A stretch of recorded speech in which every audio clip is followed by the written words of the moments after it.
warahmatullahi wabarakatuh. Kembali lagi di Show Asik seputar obrolan kampus asik. Aduh, bentar dulu. Rambutnya agak baru nih saya nih. Hari ini kita kedatangan tamu lagi dari anak sekolah yang udah saya kenal. Saya akrab sama ibu bapaknya. Bahkan saya manggilnya Uwa. Beneran saya manggilnya Uwa. Kepo kan siapa? Ini adalah salah satu murid berprestasi dari SMAN 2 Kuningan. Ini dia, Fatih. Tepuk tangannya dong. Amin. Selamat pagi Fatih. Pagi Kang, pagi. Assalamualaikum warahmatullahi wabarakatuh. Waalaikumsalam warahmatullahi wabarakatuh. Sehat? Alhamdulillah sehat banget ini. Pagi yang banget. cerah banget sih. Oh ya, ini bawa apa ini? Oleh-oleh. Oh, oleh-oleh. Kalau oleh-oleh buat saya dong. Oh, enggak. Berarti bukan oleh-oleh Apa ya. tuh? Hasil. Hasil dari Kan disuruh bawa, diminta bawa prestasi yang hasil dari prestasinya. Nah, kebetulan saya bawa jaket yang ada, saya ikut acara salah satunya dikasih jaket sama mereka, baik banget tuh. boleh dipakai nggak? Pakai. Oh, boleh. Akang. Oh iya Agak saya. ya. Kita baca dulu ya. Pemimpin baru, pemimpin masa depan. ISLC itu apa? Indonesia Student Leadership Camp. Oh, camping berarti ya? Iya, 5 hari di 5 Jakarta. hari? Di Jakarta, iya 5 hari. Waktu kamu masih sekolah? Sekarang juga masih sekolah? Masih sekolah, saya kan siswa aktif sekarang. Oh, ini berarti pas kamu kelas berapa ini? Kelas 12 sih. Pas kelas akhirnya. 12? Iya. Awal November berarti. 5 November hari? 2024, iya. 5 hari? 5 hari. Izin sekolah dong? Izin, yes. Nggak belajar? Nggak belajarnya 3 hari, karena 2 harinya kan hari libur, 3 harinya izin. Iya. Ini ada apa sih? Wus, Jam itu kan. jam siapa nih? Jam siapa? Kayaknya saya lupa Oh, pakai. Udah nggak apa-apa sini aja. Oh iya, saya juga pakai jam soalnya. Aduh. Ngomong-ngomong soal ini kan hasil prestasi ya. Prestasi mengikuti acara ISLC. Benar sekali ya. Indonesia Student Leader Camp. Ya. Oke, berarti prestasinya kan banyak tuh. Boleh disepil nggak sih apa aja yang pernah kamu raih prestasi-prestasi ketika di sekolah? Oke. Apa perkenalan dulu nih? Oh iya, belum perkenalan, lupa. Oh, siap. Iya, lupa. Soalnya saya udah kenal kamu. Yang lain mungkin belum. Assalamualaikum, Kang, sama teman-teman semua. Perkenalkan, nama saya Fatih Jadi Ramadan, biasa dipanggil Fatih. Sekarang nih saya siswa aktif kelas 12 SMA Negeri 2 Kuningan, Semandaku. Saya ini di tingkat akhir ya, kelas 12. Dan kebetulan saya banyak yang bisa di-sharing, terutama tadi kan akan nyebutin tentang prestasi yang spill ya. Mungkin yang bisa pakai Akang aja langsung itu salah satu penghargaan 100 ketua OSIS terbaik senasional. 100 ketua OSIS terbaik senasional. Senasional? Alhamdulillah. Nggak jadi pakai. Nggak jadi pakai, Bro. Alhamdulillah itu melalui proses nggak apa-apa tuh kan. Melalui proses ya perjalanan saya sih selama di SMA juga. Ya alhamdulillah saya mencoba hal-hal baru di SMA yang wah itu membuahkan banget sih, fruitful banget buat saya pribadi, alhamdulillah. Nah, di sini itu tuh kita dilatih kan 5 hari di sana sebagai apa artinya sebagai ketua OSIS gitu. Karena kan itu teman-teman dari SMA, SMK sederajat se-Indonesia, saya dapat kenalan dari teman-teman di luar Kuningan, apalagi di luar Jawa Barat, ada yang sampai ujung timur di Papua, saya kenalan juga. Dan alhamdulillah tuh benar-benar ngebawa pengalaman banget buat pribadi saya untuk pembangunan diri juga. Dan wah itu experience yang mengagumkan sih buat saya. Tepuk tangan dulu dong, boleh dong. Satu-satunya di Kuningan yang berangkat. Iya, kebetulan ya. Satu-satunya. Berarti mewakili ketua OSIS dari Kuningan. Delegasi Kuningan yang masuk ke 100 ketua OSIS terbaik senasional. Senasional. Tahun 2024. Tahun kemarin. Iya, benar. Wih. Mama bangga berarti ya? Alhamdulillah, bangga banget. Bapak? Alhamdulillah juga. Oh iya. Ya soalnya kenal gimana ya. Tapi kan kayaknya kalau emang udah masuk ke 100 ketua OSIS terbaik senasional, kayaknya pasti ada lagi beberapa prestasi yang kamu pernah raih. Betul? Iya betul, alhamdulillah. Nah, kita panggil teman saya aja. Karena saya juga kepo sama prestasi-prestasi si Patih nih. Cindy, boleh kesini nggak, Neng? Ada paket nih datang ke sini. Oh, paket. Ya, kayak punya tamu kita deh. Oke. Banyak banget ya nih. Iya, mau duduk? Enggak, ya udah. Masuk dulu ya. Ya, makasih ya Cindy ya. Jadi ini adalah sertifikat yang pernah Patih raih selama SMA N2 Kuningan. Benar kali ya. Saya mau pilih random aja, nanti Patih ceritain ya. Boleh Kak, boleh. Saya pilih dulu. Insya Allah saya inget ya yang terjadi tuh. Oh, siap. Kan ini baru tahun 2024, masa lupa sih? Ada yang 2023 juga. Oh, tiap tahun dapat prestasi berarti ya? Bertahap dari kelas 10, kelas 11, kelas 12. Oke, ini aja deh. Juara 2 Lomba Cerdas Cermat MPR RI, Provinsi Jawa Barat. Boleh diceritain? Kalau diceritain, ini tuh tentang MPR ya. Karena penyelenggarakan Majelis Permusyawaratan Rakyat RI. Jadi tuh emang sih, kalau saya cerita terlebih dahulu ya tentang background saya tuh, pas awal-awal kalau secara luas aja tuh di SMA tuh saya ingin mencoba banyak hal sih sebenarnya. Saya akan nyoba beberapa prestasi itu beragam, saya nggak satu cocok ke jurusan apa atau ke ilmu rumput apa. Tapi itu ada yang MPR, ada yang OSIS, ada yang debat Inggris, ada yang juga OSN kebetulan. Nah itu tuh bagian dari perjalanan saya sebenarnya untuk mencari jati diri sebenarnya di SMA gitu. Jarang nah ini nih salah satu buah dari yang saya coba. Kebetulan itu ada undangan dari MPR karena baru banget tahun kemarin tuh dilaksanakan kembali tentang LCC ini di tingkat SMA karena sebelum-sebelumnya kan terbatas itu oleh pandemi dan lain hal. Nah kebetulan ini tuh kami bertim Kang ke sana ya, tim kalau nggak salah 10 orang teman-teman dari kelas 12 dan kelas 11. Di kelas juga ikut dan teman-teman dari kelas sangkatan juga ikut. Nah di sini tuh sebenarnya Fatih diajakin Kak, ditunjuk oleh guru. Karena kebetulan untuk secara background terlebih dahulu tuh saya tuh anaknya bukan nggak ke hukum sepenuhnya atau kemana sepenuhnya. Karena kan itu bau-baunya tentang hukum MPR, tentang Undang-Undang Dasar, Pancasila, Bhinneka Tunggal Ika. Nah, saya tuh awal-awal emang dari basic sih sebenarnya. Dan selama kita persiapan lomba itu kita persiapin benar-benar apa yang harus dipersiapkan, apa yang enggak. Jadi saya bukan dari awal anaknya tahu tuh pasal berapa Undang-Undang Dasar yang memuat sekian tentang ini, enggak. Itu tuh benar-benar perjalanan, Kang. Dan emang ketika kita prepare lomba ini nih sekitar 1 minggu kalau nggak salah dari H-nya di Bandung, itu tuh kita benar-benar di gaspol lah intinya lah, benar-benar belajar. Nah kebetulan baik banget guru-guru yang di sekolah Semanda itu kan benar-benar ngebantu karena ada pengalaman dari tahun-tahun sebelumnya lah dan yang lainnya lah memberikan insight lah ini tuh sebenarnya gimana lombanya karena kan tahun kemarin kita ngeliat referensi belum ada untuk yang MPR ini dan emang bahkan ini kan megah penyelenggaranya kan, lembaga tinggi gitu. Betul dong. MPR, Insya Allah ini saya bisa ngomong apa di nanti pas lomba, saya kepikiran di kepalanya seperti itu. Tapi dengan emang perjalanan terus kita mikirnya, wah ke depan nih, kita harus gini. Jadi nggak pesimis gitu lah, kita optimis. Walaupun emang teman-temannya lawannya ada yang dari Bandung, dari Bogor, dari seluruh Jawa Barat. KCD tuh ngirimin personil terbaik di wilayahnya. Nah kebetulan KCD 10 kan kita ngirimin Kuningan, alhamdulillah masuk sampai juara 2 tuh, alhamdulillah, perak. Jebol. Oh perak, dapat perak. Perak. Di bawah nggak? Pecah telur ini kebetulan kan. Oh yang ini? Iya. Ngomong sama yang dari ini. awal. Oke. Majelis Permusyawaratan Rakyat RI LCC. Oh iya bener lagi. Saya pakai ya. Iya. Iya.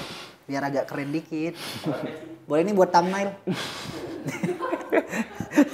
Lah kalau lu juara 2, juara satunya dari mana? Juara satunya Majalengka kalau nggak salah. Itu tuh tipis-tipis Kang. Majalengka. Iya, karena kan Jawa Barat. Oh iya. Iya.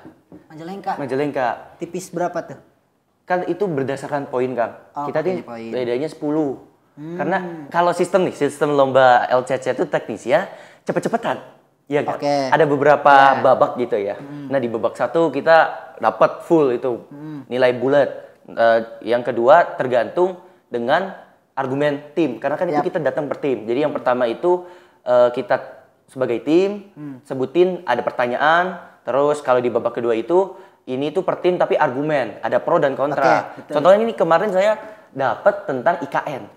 Nah, tentang pembangunan ini tuh harus dibawain pro dan kontranya. Nah, kita bagaimanapun harus bisa bungkus sebagai tim untuk membawakan yang terbaik. Sehingga di babak kedua itu, wah kita oke. Nah, di babak ketiga ini performa individu. Jadi dan juga cepet-cepetan. Jadi Akang bayangin nih, kita tuh datang kan 10 berurut.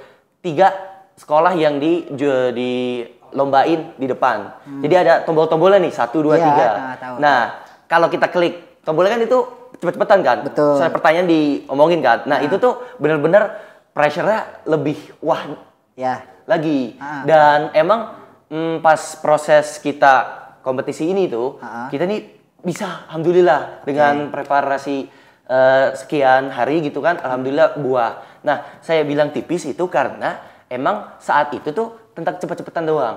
Kita semua tahu inti jawabannya apa. Jangan cepet-cepetan. Karena kebetulan ya ini hebatnya sih mungkin dari tim lawan, saya juga applause lah.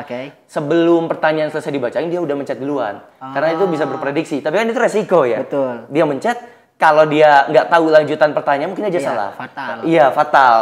Minus lagi itu sistemnya. Langsung minus. Ada minus. Makanya wah kita nih pikir 2 kali untuk kita mau mencetnya itu pas lombanya. Nah, kebetulan temen kami tuh di sana telah ngerti paham, tapi emang kebetulan saja temen yang satunya lagi dari Majalengka. Iya. Berarti bisa disimpulkan kalau sebagai anak muda kita harus berani mengambil resiko. Benar banget, benar. Biar menang, bro. Ini juara 2, tapi juara 2 aja udah gokil sih. Apalagi cuman kurang berani aja mungkin ya. Main aman gak sih? Tepat itu. Iya. Nah, iya juga itu juga. Karena mungkin agak pertama kali kan.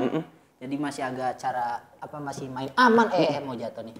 Karena alhamdulillah juga juaranya nih bukan main-main juga karena kan ada hadiahnya juga ya. Selain dari tampil di channelnya MPR RI di YouTube kan di live stream. Oh, bisa ditonton berarti. Bisa ditonton sekarang juga. Itu tuh ada juara 1 dapat sekian hadiah. Itu juara 1 kalau nggak salah, saya sebutin nggak apa-apa kan? Nggak apa-apa. 20 juta. 20 juta. Sebagai tim. Juara 2 15 juta, juara 3 10 juta kalau nggak salah. Mungkin juta, bisa dikoreksi atau gimana. Berarti satu orang 1 jutaan. Iya, dibagi gitu. Benar kayak insya Allah. Awal nggak mikir tentang itu karena nggak tahu, ada ternyata. Yang nggak usah mikirin duit anak SMA mah udah belajar aja dulu ya. Bener, biar nggak kayak saya, nyesel. Tapi dari banyaknya prestasi dan juga pengalaman kamu di masa sekolah dan sampai jadi ketua OSIS terbaik 100 kan. Cara bagi waktu kamu kayak mana? Belajar, ikut organisasi, ikut lomba. Baik.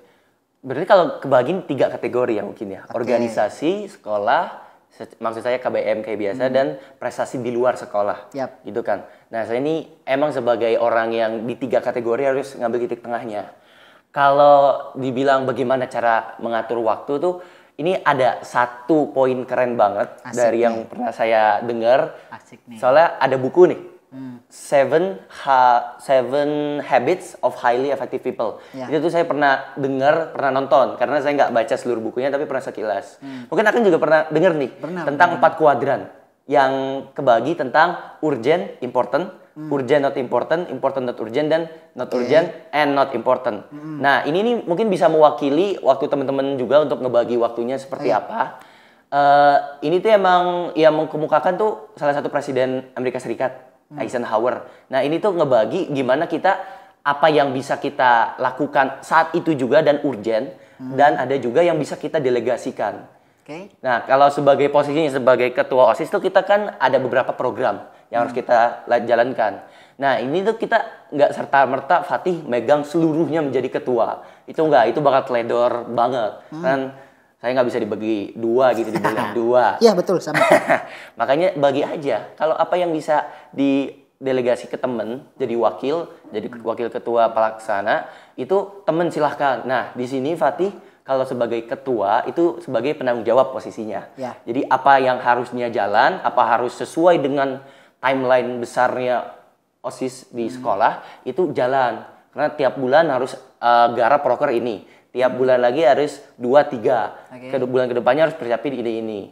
Nah, selain itu kalau kita ngomongin tentang sekolah, ini nih tentang di kelas kan ya. Gimana kita cara proses informasi dan yang lainnya. Tugas Mungkin kalau untuk kayak konvensional biasa cara menyerap materi dan yang lain tuh Fatih sendiri ya rata-rata kan. Gimana kalau masuk, ya masuk. Kalau enggak paham. Bukan something special gitu loh, orang yang hebat. Standar aja lah. Standar aja, bukan Einstein lah kalau dalam sekolah itu. Nah, tapi yang penting tugasnya. Nah, di tugas ini sih kita kan ngebagi apa yang harus deadline, apa yang harus enggak. Itu emang harus dimasukin lagi. Kuadran mana nih? 1, 2, 3, atau 4. Kalau misalkan ini di kuadran 2, ya berarti kita harus punya kayak tanggal, jadwal, ini harus dikerjain ini harus dikerjain ini. Oh, memang kenyataannya mungkin rencana tidak sesuai realita, itu nggak apa-apa. Kita tetap aja buat rencana, karena kan yang bisa kita buat rencana, lakukan istiqomah gitu kan. Makanya yang Fatih lakuin tuh yang ngebagi waktu itu. Walaupun memang sih ada beberapa yang sedikit teledor, itu makanya masih dievaluasi sampai sekarang gitu. Ini nggak serta-merta nggak ada celahnya, nggak ada beberapa. Nah, kalau ngomongin prestasi, ini sih cerminan dari kemauan diri. Kan kalau sebagai anak yang aktif organisasi, mungkin pintar juga di dalam kelas, kalau keluarnya jago di kandang belum tentu jago di luar. Sepakat. Nah, kalau jago di luar ini aspek yang dilihatnya ini dari cerminan diri itu mau seperti apa. Kalau nyari di sekolah ini sebagai nyari experience A, nyari experience B, ketika mau nyari yang lain kan, wah nggak nemu yang lain nih. Terus barulah mulai cari keluar. Nah, keluar ini bisa lewat jalan kemauan diri sendiri gitu kan. Atau emang dari rekomendasi orang lain, karena kalau guru kenal kita, kalau teman kenal kita bisa dipercaya dan bisa melaksanakan itu tuh ada tuh kayak kesempatan tiba-tiba Mas ini nih kayaknya kamu dulu dibanding dari teman-teman yang lain. Nah, itu menurut saya poin plusnya jadi orang yang aktif di sekolah juga, aktif di organisasi, jago di kandang, jago di luar, alhamdulillah. Makanya saya ini mewakili teman-teman juga dari SMA Negeri 2 Kuningan. Bisa loh kita tuh kayak nggak bagi waktu seperti itu, karena kita ini mikir optimis saja, nggak negatif. Saya nggak bisa lomba ini, saya nggak bisa lomba ini. Saya kan kalau dalam kuliah tuh ada mahasiswa kupu-kupu. Nah, kalau di SMA ini ya istilahnya hanya keluar masuk saja. Nah, itu harusnya kita bisa emang efektifin dari sekarang kalau bisa. Itu tuh poin, alhamdulillah. Oke. Ini sebenarnya di podcast kali ini ya, saya banyak diemnya karena saya jujur suka banget kalau ada siswa yang seperti ini. Dalam hati mah pengen buat ngomong anak SMA tuh harus kayak gini, cuma kan saya tidak bisa memaksakan gitu. Balik lagi ke tiap individu. Dan tadi yang diceritakan sama si Fatih, saya jadi kepikiran kayaknya keberuntungan itu datang beriringan dengan beberapa kesempatan. Kalau kita nggak berani ngambil kesempatan, ya kita nggak tahu kita bakal beruntung nggak hidupnya, begitu. Nah, Fatih, saya tuh lebih kepo-nya tuh backgroundnya sebenarnya. Background, gimana tuh? Dengan kamu yang seperti ini, cara berbicara, cara ngomong, cara berpikir, background kamu seperti apa dan motivasi kamu apa bisa menjadi seseorang yang seperti ini? Background? Kalau dikomparasi, ya saya nggak jauh beda dengan teman-teman sekalian. Oke, bentar. Komparasi, jarang yang tahu. Jangan komparasi ya. Oke. Berarti ini deh, saya cerita aja dari waktu awal SMP, mungkin SD. Boleh. Perjalanan lah, hidup lah. Karena kebetulan saya ini bukan asli Kuningan. Kan? Ya kan? Jadi saya alhamdulillah dapat kesempatan untuk hijrah gitu. Dari kota Jakarta, Jakarta Utara ke Kuningan. Jakarta Utara. Oke, lanjut. Ke Kuningan. Nah, memang kalau dilihat dari background, saya ini orangnya tipe yang kepikiran. Jadi gini, saya ini waktu SMP dan SD, kan SMP itu kita sama-sama melalui hard time gitu ya, kalau pandemi COVID. Dan di SMP ini saya dapat pengalamannya hanya sekilas saja. Nah, saya bisa nyebutin berpikir kayak tipe kepikiran tuh karena di SMP ini saya rasa ada yang harus dievaluasi, ada yang harus benar nih dari diri saya sendiri. Karena di SMP itu kalau dibilang orang-orang mah nggak perform. Secara akademik mungkin atau secara ya kenal di dalam sekolahnya itu nggak perform. Karena saya sendiri tuh pendiam, saya sendiri itu emang anaknya kurang untuk mengajak komunikasi anak lain, sosial lain gitu. Jadi emang di SMP ini saya mulai kepikiran apa yang bisa perubahan. Dan itu tuh saya menyesalnya banget di akhir SMP. Saya ini benar kagum sama teman-teman yang lain, akan kata yang lain tuh yang dari SMP tuh udah ngeh dia ini emang salah di sini, kurang ini. Saya tuh memang applause banget kayak, wah hebat nih orang nih bisa sampai dari SMP pun. Sedangkan saya tuh baru SMA. Awal SMA ada pemikiran seperti itu. Karena kan kalau dilihat dari backgroundnya ini kenapa anak mau jadi OSIS, apalagi ketua OSIS. Emang terpikir dari situ Kang. Saya tipe orangnya kepikiran dan alhamdulillah saya tuh entah apa yang mungkin didoakan oleh orang tua saya berubah. Yang memang jadi layaknya tahu nih apa yang salah, apa yang kurang benar. Kalau kamu menyesalnya di SMA, saya di kuliah berarti. Saya SMP SMA tuh diem, kuliah baru sadar. Jadi saya juga kagum sama kamu jatuhnya ini karena dia SMA sadar bro, gue baru kuliah baru sadar. Agak telat sih emang. Orang-orang nyebutnya aha moment. Kayak aha moment nih, momen kita untuk kayak nggak berpikiran sempit lagi. Itu tuh emang salah satu anugerah sih. Saya nggak tahu apa yang bisa ngebuat saya berpikiran seperti itu. Mungkin doa yang kepada yang Maha Kuasa dari orang tua dan yang lain. Masya Allah itu wah powernya bisa ngebentuk. Tapi kamu belum ngejawab motivasinya apa? Motivasi saya? Saya mau tahu aja. Kalau misalkan motivasi yang ingin dijawabin jawaban Akang nih. Saya ini ya motivasinya nggak seperti menjerumus ke negatif. Itu aja tips saya. Kalau sesimpel itu.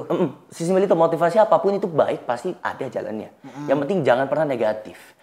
Mungkin ada yang banyak motivasinya A, B, C dan C. Saya setuju banget sama semua itu.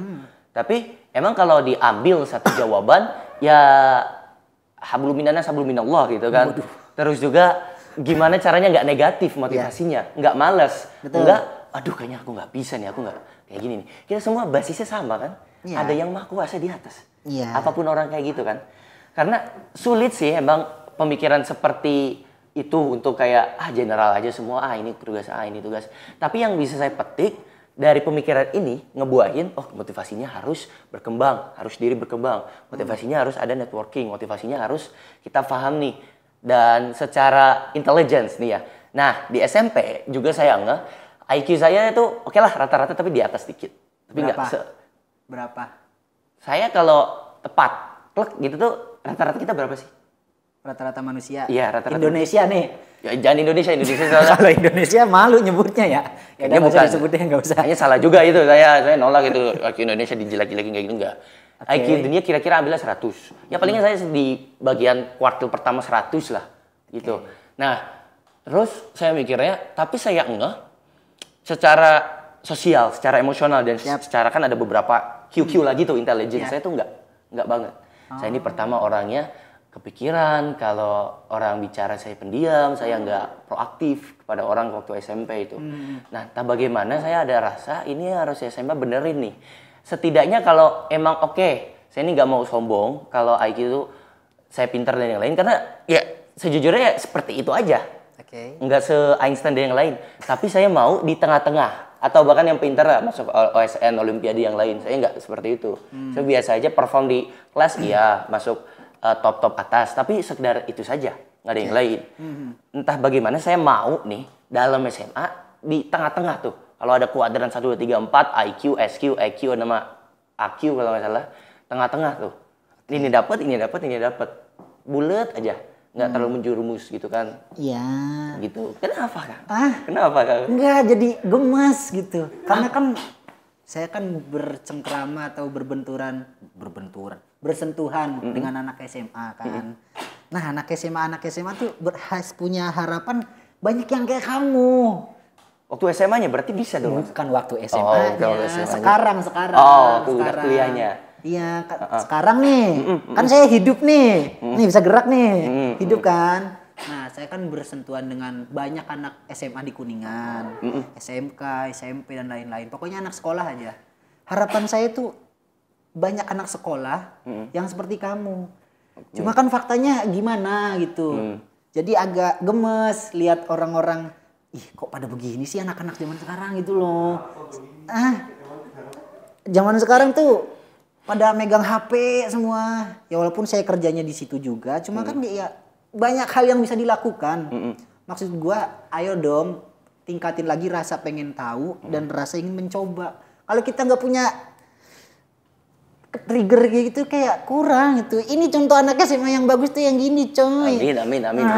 Tolonglah anak SMA. Jadi agak emosional nih. Maaf ya. Enggak. Tapi kalau saya bisa ngasih tips gitu ya. Boleh. Karena kan saya sendiri juga ngerasa seperti itu karena saya tuh kenal beberapa cengkerama juga, beberapa alumni dari SMA juga. Yep. Ini benar-benar ilmu dari mereka tuh liquid gold disebutnya.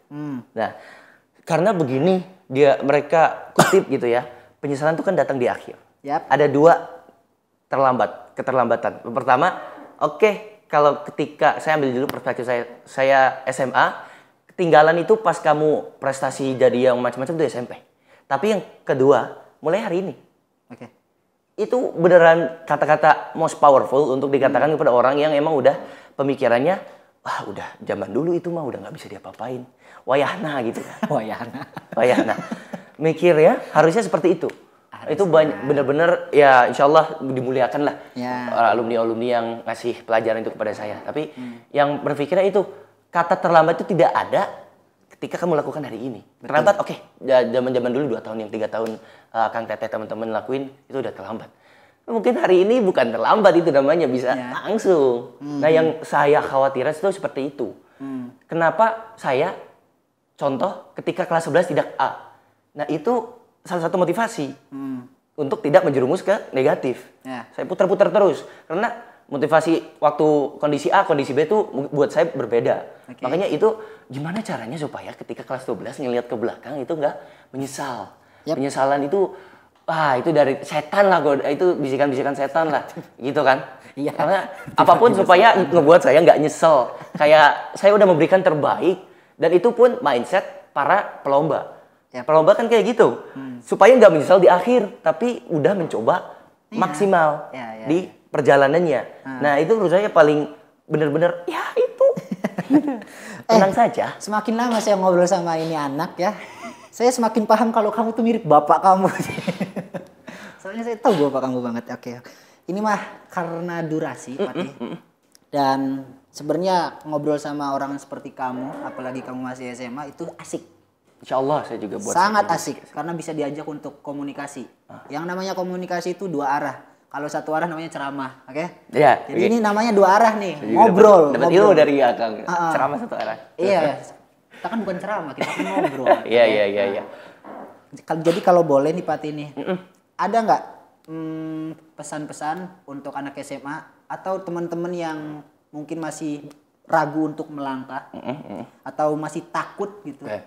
Coba dong dikasih pencerahan supaya mereka tuh, ayo kita fight. Boleh nih, gitu. Bismillah nih ya. Beberapa poin. Yang pertama doa. Itu doa paling mutlak powerful banget menurut bagi Fatih sendiri. Itu tuh benar-benar ngebuka jalan yang nggak kita duga-duga. Jalur langit ada, jalur darat ya seketika tiba-tiba orang kayak ada aura gitu loh. Orang-orang melihat kan kalau orang-orang yang emang rajin dan emang hatinya murni. Itu yang pertama. Dan yang kedua, jangan pernah takut untuk keluar dari zona nyaman. Zona nyaman itu ya enak, nyaman. Karena kita secara biologis mungkin ya, manusia itu maunya di zona nyaman aja. Mau supaya tidur-tiduran aja. Tapi itu dia mungkin setan ada di situ. Makanya jangan pernah takut untuk mencoba hal-hal baru. Hal baru itu mungkin bisa menjadi ya alhamdulillah gitu, bersyukur. Jadi coba ganti insecure jadi bersyukur. Insecure jadi bersyukur gitu. Nah, itu coba diganti. Ya kan? Nah, terus yang ketiga itu ketika udah dijalani nih, tetap tabah. Itu tuh susah banget. Tabah gitu kan. Mungkin mudah ketika pertama doa, kedua itu udah mau keluar. Tapi yang ketiga, ketika udah di zamannya susah, ini godaan kuat banget gitu. Tetap tabah, tetap lihat teman-teman, buat teman-teman lingkungan sekitar itu positif. Nah, itu juga mungkin merujuk ke poin keempat. Cari emang yang positif, teman-teman positif.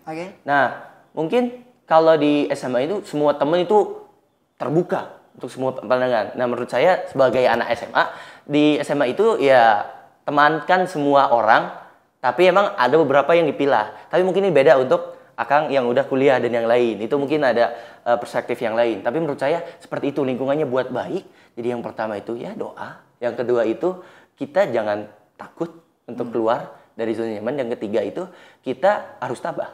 Yang keempat dan yang ke lainnya itu benar-benar ya harus positif saja. Negatif tuh jauh-jauh. Jangan pernah mikirin negatif karena entah bagaimana emang otak mikirnya negatif. Yap. 85% loh katanya. Iya. Orang mikirnya tuh di otak negatif. Dan sampai satu ketika saya nih mau ngejudge orang. Cara ngejudge orang itu juga harus ada closing statementnya gitu loh. Karena gini, ini orang hebat banget kayak pertama makan apa, terus yang kedua, kenapa dia begitu? Saya kira emang itu tuh perasaan. Jangan dipencet-pencet. Oh iya. Perasaan kita doain aja. Oke. Kan itu balik lagi ke poin yang pertama, kita doain untuk Doa ya. kemudahan orang, kebaikan orang itu kayak gitu buat dunia ya damai, tenang gitu. Jadi kan kehidupan itu sebagai aliran sungai, kita pergi kemana aja tapi kita tuh ikut apa yang sudah jadi fitrahnya kita gitu. Oke, sudah? Nah. Oke, tambahan dari saya. Sebelumnya saya disclaimer kalau banyak manusia yang belum merasakan zona nyaman. Kalau ditanya zona nyaman tuh yang rebahan, itu bukan zona nyaman, coy. Kalau kita udah di zona nyaman, ya udah, nggak usah ngapa-ngapain lagi. Masalahnya banyak manusia yang terjebak di zona yang dianggapnya nyaman. Rebahan, main HP, oh nyaman banget, itu bukan zona nyaman, kawan. Itu jebakan. Kalau kita udah nyampe di tahap zona nyaman, ya udah kita bebas mau ngapain. Apa itu zona nyaman? Kebahagiaan. Jadi tentukan kebahagiaan kalian masing-masing. Sebelum mengakhiri video ini, kita jargon dulu. Boleh. Kalau saya bilang uniku, pasti bilang jaya. Jaya. Uniku, jaya. Jaya. Uniku, Jaya. yang ketiga, jaya. Jaya. Oke? Oke. Bersiaplah, tersenyumlah. Uniku, Jaya. Uniku, Jaya. Uniku, Jaya. Sampai jumpa di episode selanjutnya. Dan jangan lupa untuk follow Instagram Universitas Kuningan, subscribe juga channel YouTube Universitas Kuningan, dan jangan lupa daftar ke Universitas Kuningan. Kira-kira saya mau bilang apa lagi nih? Komentar di bawah. Terima kasih. Sampai berjumpa. Titip salam buat mama papa.